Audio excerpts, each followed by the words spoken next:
Bonjour tout le monde, nous sommes de retour. Discussion, dans l'émission Discussion avec... aujourd'hui, je reçois un ennemi. C'est pas de Paris, mais c'est un ennemi.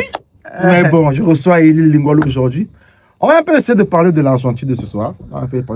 Et on va un peu toucher l'Espagne.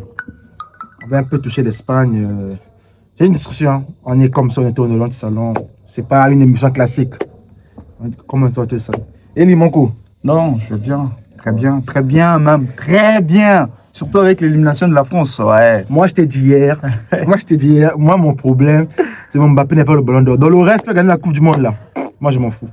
Tant que Mbappé n'est pas à la finale, moi, le reste, je m'en fous. Mais ça allait quand même être aussi compliqué pour Mbappé de gagner le ballon d'or parce que il a Dembélé qui est champion d'Europe et Olise aussi qui avait un bon parcours en Champions League. Donc, ça allait être toujours compliqué pour Mbappé. Regarde, les années Coupe du Monde, non? Les années Coupe du Monde, ouais. Peu importe la saison que les clubs font, nous savons tous que le vainqueur de la Coupe du Monde, c'est parmi eux qu'on choisit. Donc, ça veut dire en 2014, 2010, c'était une exception. Et 2018, c'était une exception. Mais la plupart du temps, c'est les vainqueurs ou les gens qui arrivent loin en Coupe du Monde qui prennent le ballon d'or. Donc, ça veut dire que cette année-là, si Messi remporte, il aura le 9 ballons d'or. Si l'Angleterre remporte, il aura Harry Kane sera ballon d'or. Si l'Espagne remporte, Rodri sera deux fois ballon d'or. Donc, mais bref, on va pas parler de ça. On parle de l'Argentine. Comment tu vois le match d'aujourd'hui? Argentine-Angleterre, ce sera un match très fermé d'abord, parce que les Anglais, ils savent plus défendre qu'attaquer. Donc ils ont des buteurs comme Harry Kane et Bellingham, mais les Anglais défendent plus qu'ils attaquent. Et de l'autre côté, chez les Argentins aussi aiment beaucoup défendre et faire beaucoup de fautes. Donc, ça va être un match compliqué, un peu comme France-Paraguay. Moi, personnellement, je pense que l'Argentine va rester. L'Argentine reste? Oh non, regarde, je t'explique le pourquoi. Oui. Pourquoi. Moi, j'ai vu l'Argentine jouer depuis les 16e de finale jusqu'à aujourd'hui, demi-finale. L'Argentine, c'est un coup de chance qu'ils sont arrivés là. Non. C'est ça vraiment. Quand tu regardes leur jeu, c'est un coup de chance. Au nom de Dieu, c'est un coup de chance. En fait, ils sont arrivés là parce que il fallait seulement arriver au fait. Ouais, mais sincèrement, il fallait seulement arriver. Au-delà du coup de chance, Nara, il ne faut pas refuser que l'Argentine de Lionel Messi, on parle de Lionel Messi, c'est pour ça sera pour une première fois de Lionel de jouer contre l'Angleterre. Et on sait que c'est une personne qui aime écrire l'histoire. Je crois que l'Argentine va passer. Pour moi, l'Argentine passe. On va revenir demain, tu vas voir. Moi, je pense que l'Argentine va rester. Moi, mon truc, c'est seulement que la France puisse rester. Le reste, là, vraiment, moi, ça m'intéresse même pas. La France est restée. Mais... Tu es content? Je suis trop content. La France est restée. Je suis trop content, trop même. Mais le reste, ça m'intéresse pas. Moi, personnellement, je vois qu'aujourd'hui, l'Argentine va rester. Parce que je vois le classement anglais. Quand je vois les joueurs, l'Angleterre, quand je vois les Argentins, à moins que Messi sorte un match de malade. C'est un gars qui sort toujours un match de malade. À moins qu'il sorte un match débuté. Dès le début de la compétition jusqu'à aujourd'hui, Messi ne sort que des grands matchs. Soit c'est un but, soit c'est des buts, soit ce sont des passes décisives. Donc il est toujours décisif et à chaque fois il joue, c'est comme s'il avait 23 ans. Attends, c'est le GOAT. Votre affaire de il a 23 ans, ça me fait trop rire. Hein? Ça me fait trop rire. Mais vous, les Parisiens, mais tous les Parisiens sont restés. Qui par exemple est encore là? Fabian Ruiz, l'un des meilleurs joueurs de la rencontre d'hier. Il ne faut pas oublier, il a plaqué Pedri.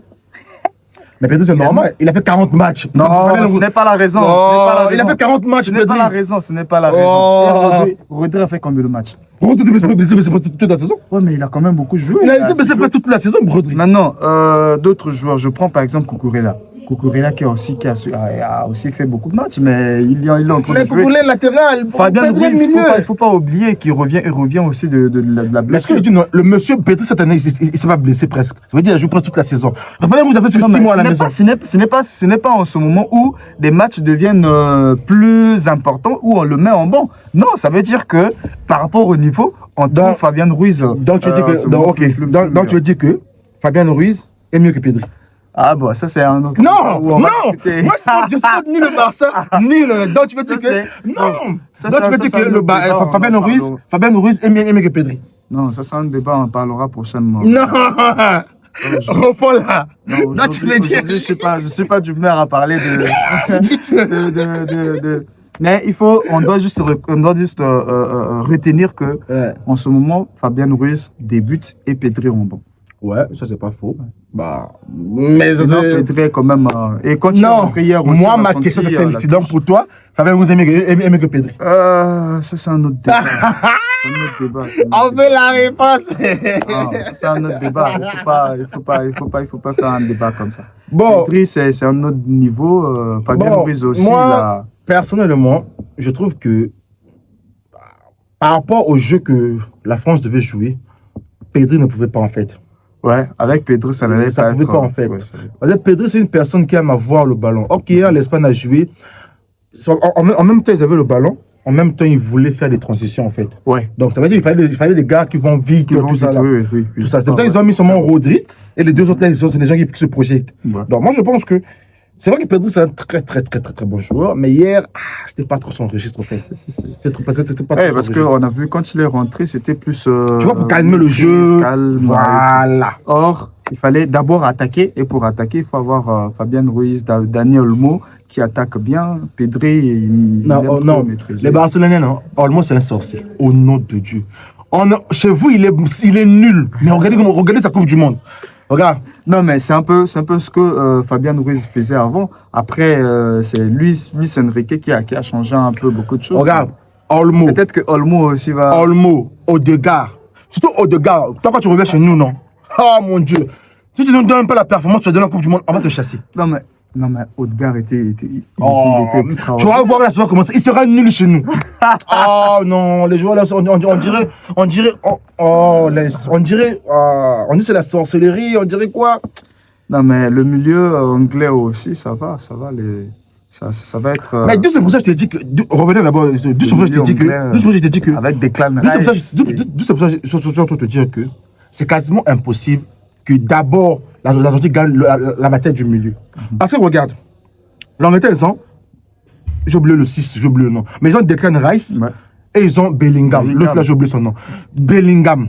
Rien que les deux là, ils vont noyer Enzo Fernandez, tout ce monde là, les McAllister, ils vont noyer tout. Donc, les McAllister. Le match là, non. Le match d'aujourd'hui, moi je pense, ça dépend de Messi.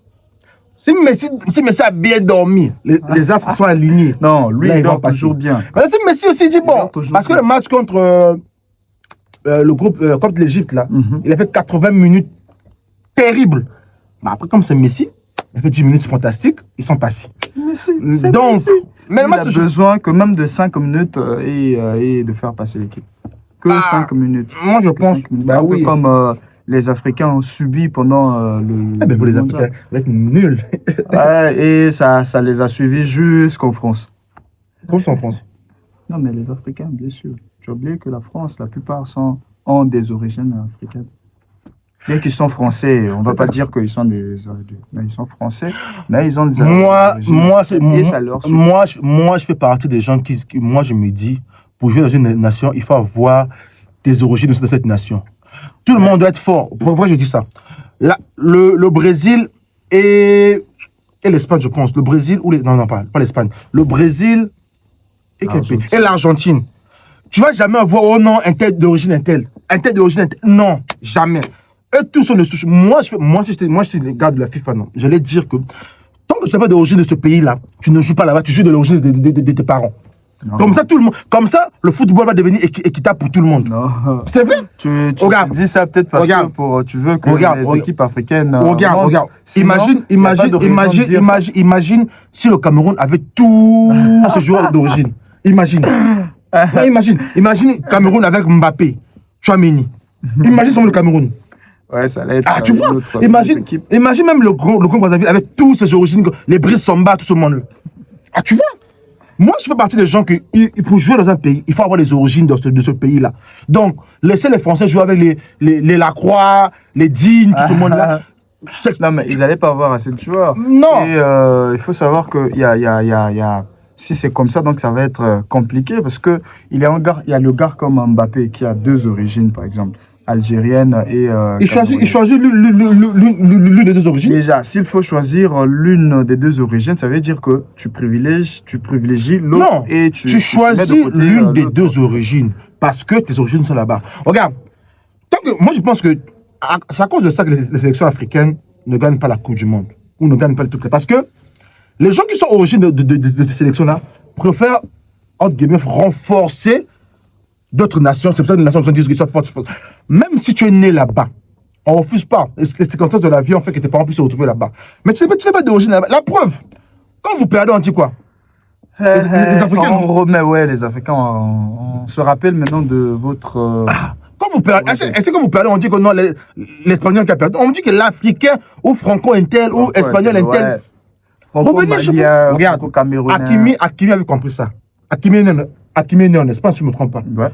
Hakimi avait dit à Yamal, quand tu vas gagner, ils vont te dire que non, le meilleur joueur, dès que tu vas te perdre, on va te rappeler que tu es un Africain. Et c'est la vérité. Guinéen. Non, Yamal est, je pense, marocain, je pense. Équato-guinéen. Moi, je pense que cette loi-là doit passer.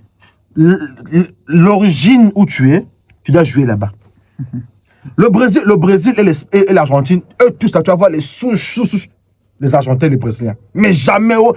La France qui fait le jeu la bouche, là. Si on enlève tous les Africains, la France, c'est quoi? Les Lacroix, là, la croix qui a vendu hier, là. Ouais. C'est ça, moi je pense que si on fait ça, non, les sections africaines vont rivaliser avec les sections européennes. Ouais, ça va. Moi, ça va changer beaucoup de choses. J'ai tellement pris un exemple. Ça va changer beaucoup de choses. Imagine l'équipe actuelle du Nigeria, on met Olysée dedans. Imagine. Imagine sur moi ça. Ouais, ça va être. Tu vois. Tu vois. Ça va apporter beaucoup de bonnes choses. Bon, on est arrivé à la fin. Bon, pour le pronostic de aujourd'hui, moi je vois, personne, je vois pas le score. Moi je vois juste que l'Argentine va passer. C'est ce que je te disais au début. Moi, je vois le score. Eh, mais pardon. L'Angleterre va passer, excuse-moi. Moi, je vois l'Angleterre va passer. 3-2 parce que les Argentins aiment trop marquer 3 buts. 3 buts. Moi, je pense que 3-2 pour l'Argentine avec un doublé de Lionel Messi. Demain, on revient et on va se dire. Vous savez que j'aurai toujours raison.